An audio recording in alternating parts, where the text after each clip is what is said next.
क्या देश को एक सूत्र में बांधेगी भारत जोड़ो यात्रा? क्या राहुल की भारत जोड़ो यात्रा एक नया इतिहास बनाएगी? राहुल की यात्रा से बीजेपी कैसे होगी कमजोर?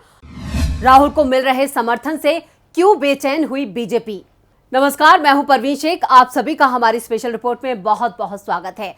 आज की इस रिपोर्ट में चर्चा राहुल गांधी की यात्रा की और इस यात्रा से निराश और हताश हुई बीजेपी की। क्या कांग्रेस की मजबूती बीजेपी की कमजोरी होगी? इस सवाल का जवाब ढूंढेंगे आज की इस रिपोर्ट में। लेकिन पहले जान लेते हैं कि क्या है आज और कल का भारत जोड़ो यात्रा का एक्शन प्लान।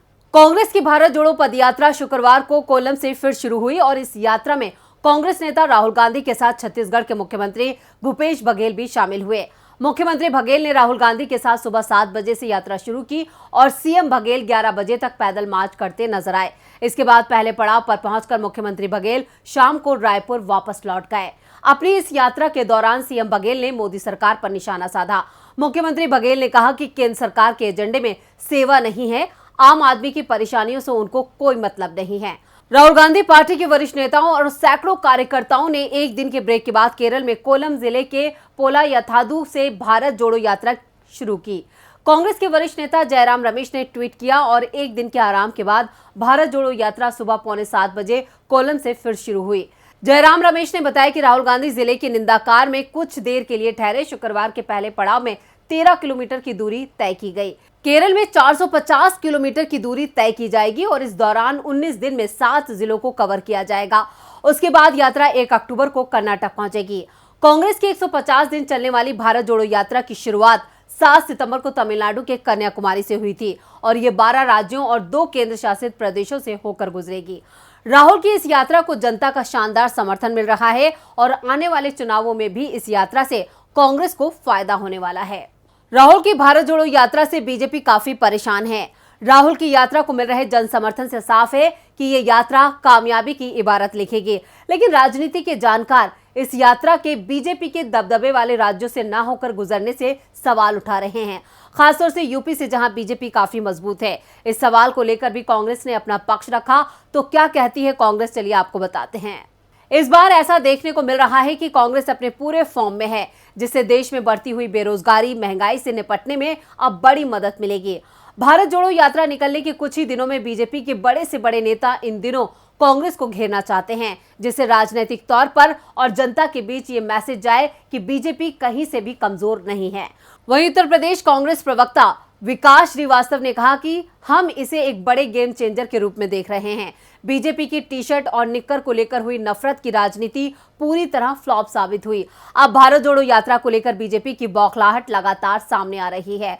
कांग्रेस के प्रवक्ता कहते हैं कि राहुल गांधी के नेतृत्व में लोकतांत्रिक मिशन अर्थात भारत जोड़ो यात्रा के साथ कट्टरता के खिलाफ शानदार जन समर्थन देखकर बीजेपी डर गई है। बीजेपी आरएसएस की विचारधारा से लड़ने के इस कांग्रेसी तरीकों को स्वतंत्रता आंदोलन के इतिहास से जोड़कर दिखाया जा रहा है और लगातार देश विदेश की मीडिया में सकारात्मक खबरें, समीक्षाएं प्रमुखता से दिख रही हैं। कांग्रेस की माने तो कन्याकुमारी से कश्मीर तक जाने वाली इस यात्रा के मार्ग में पड़ने वाले उत्तर प्रदेश की भूमिका को लेकर अब बीजेपी ने भ्रामक और झूठा प्रचार शुरू कर दिया है, जो पूरी तरह से झूठ और बेबुनियाद है। जबकि सच्चाई यह है कि कांग्रेस पार्टी और हमारे नेता राहुल गांधी विकास परक हैं और मुद्दे पे राजनीति करते हैं। जब जब देश में कांग्रेस कमजोर हुई है, उसका सबसे बड़ा नुकसान उत्तर प्रदेश को झेलना पड़ा। कांग्रेस पार्टी मुद्दा आधारित राजनीति करती है। जिन मुद्दों को लेकर ये यात्रा निकाली जा रही है, उन मुद्दों से उत्तर प्रदेश के 26 करोड़ की आबादी अछूती नहीं है। भारत जोड़ो यात्रा के लिए तय किए गए रोड मैप में जिन प्रदेशों से यात्रा नहीं गुजर रही है, वहां से 100 लोग इसमें शामिल होंगे, जिसके तहत उत्तर प्रदेश में भी 100 से ज्यादा लोग इस यात्रा में शामिल हैं। कांग्रेस प्रवक्ता विकास श्रीवास्तव ने बताया कि 150 दिन की इस पदयात्रा में लगभग एक प्रदेश को कवर करने में 12 तो कहीं 15 दिन से कम समय नहीं लग रहा है। देश के मात्र 12 प्रदेश और 2 केंद्र शासित राज्य ही कवर हो पा रहे हैं।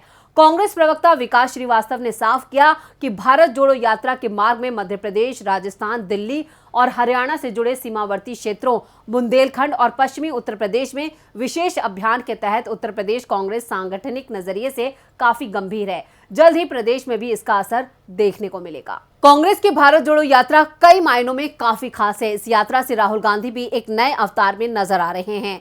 भारत जोड़ो यात्रा ने अभी से देश में नई उम्मीदों को जिंदा कर दिया है। इसका अंदाजा इसी बात से लगाया जा सकता है कि 22 अगस्त को दिल्ली में हुए सिविल सोसाइटी के सम्मेलन में इस यात्रा के समर्थन की घोषणा की गई थी। राहुल गांधी और दिग्विजय सिंह से मुश्किल सवाल किए गए, जिनका उन्होंने बेबाकी से जवाब दिया। सिविल सोसाइटी के ज्यादातर सदस्य ऐसी वैचारिक पृष्ठभूमि से आते हैं जिसमें उनके विचार कांग्रेस से मेल नहीं खाते। फिर भी भारत जोड़ो विचार की ताकत ऐसी है कि उन्हें भी लगा कि वो घड़ी आ गई है जब भारत के लोगों को नफरत, फांसीवाद और विभाजनकारी ताकतों के खिलाफ एकजुट लड़ाई के लिए राजनीतिक दलों से हाथ मिलाने की जरूरत है। इसलिए संयुक्त बयान में सिविल सोसाइटी ने कहा, हम सत्ता पर काबिज बीजेपी की सरकारी एजेंसियों के दुरुपयोग और असहमति और सच की आवाज को दबाए जाने से दुखी हैं। हम सत्तारूढ़ दल और उससे जुड़े कथित हाशिए पर गए समूहों, समाज में घृणा, हिंसा और विभाजन को लगातार बढ़ावा दिए जाने के मामले में भी समान रूप से चिंतित हैं। आज का शासन आम लोगों की भलाई को लेकर बिल्कुल उदासीन है। कोविड महामारी जैसे संकट से निपटने में इसकी स्पष्ट विफलता, नोटबंदी जैसे संकट को न्योता देने की उसकी सनकी प्रवृत्ति, बढ़ती बेरोजगारी के प्रति बेपरवाही और देश की संपत्ति और प्राकृतिक संसाधनों की लूट से अपने करीबी बिजनेस घरानों को फायदा पहुंचाने की उसकी प्रवृत्ति चिंताजनक है। हम पूरी दृढ़ता के साथ ये साफ करना चाहते हैं कि इस ऐतिहासिक मोड़ पर अब ये सब नहीं चलने देंगे। जिन्हें भी भारत और इसकी विविधता, मुश्किलों से हासिल आजादी, इसके संविधान और हमारी आने वाली पीढ़ियों के सम्मानजनक भविष्य की परवाह है, उन्हें एक साथ खड़ा होना चाहिए और गणतंत्र को फिर से पाने का संकल्प लेना चाहिए।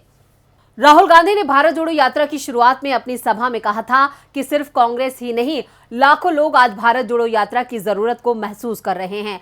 लाखों लोगों को लगता है कि भारत को एक साथ लाने के लिए कुछ करने की जरूरत है। लोगों को एक साथ लाना महत्वपूर्ण है। सुनिश्चित करें कि वो एकजुट हैं। यही है भारत जोड़ो यात्रा का उद्देश्य। भारत जोड़ो यात्रा का उद्देश्य भारत के लोगों को सुनना है। हम नहीं चाहते कि भारत के लोगों की आवाज को कुचला जाए। आज हर एक इंस्टीट्यूट पर आरएसएस, बीजेपी के हमले हो रहे हैं। उन्हें लगता है कि वो भारत को धर्म और भाषा के आधार पर बांट सकते हैं। इस देश को विभाजित नहीं किया जा सकता। ये हमेशा एकजुट रहेगा। मुट्ठी भर बड़े बिजनेस आज देश को नियंत्रित कर रहे हैं। पीएम उनके समर्थन के बिना एक दिन भी सरवाइव नहीं कर सकते हैं। प्रधानमंत्री बड़े कारोबारियों की मदद के लिए नीतियां लाते हैं जो उनकी मदद करते हैं। डिमोनेटाइजेशन, जीएसटी, कृषि कानून सभी उनकी मदद के लिए बनाए गए थे।